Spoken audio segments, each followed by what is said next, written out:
И сегодня вот собрались уже в зале врачи неонкологических учреждений, то есть общей лечебной сети, с которыми мы будем сегодня общаться. Приехали ведущие онкологи России из разных стран, в числе которых Татьяна Тихоновна Кондратьева, это онкоцитолог, которая у нас возглавляет программу онкопатологии, профессор Нечушкина, Валентина Михайловна, онкогинеколог. Она не только будет выступать, будет завтра большую операцию онкогинекологическую выполнять. И, соответственно, мы этим семинаром хотим достичь большего взаимодействия онкологов с остальным медицинским сообществом. Доктор Сома, вы осмотрели новое онкологическое здание Карачаево-Черкесии и как вы его оцениваете? Я уже тут второй раз.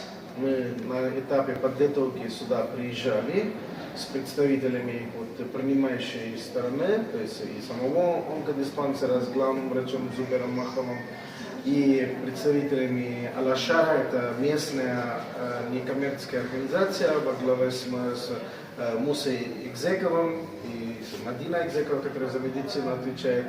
С ней мы вместе все это осматривали. Должен сказать, что вашей республике повезло. К сожалению, очень много регионов Российской Федерации и постсоветского пространства такого только мечтать могут.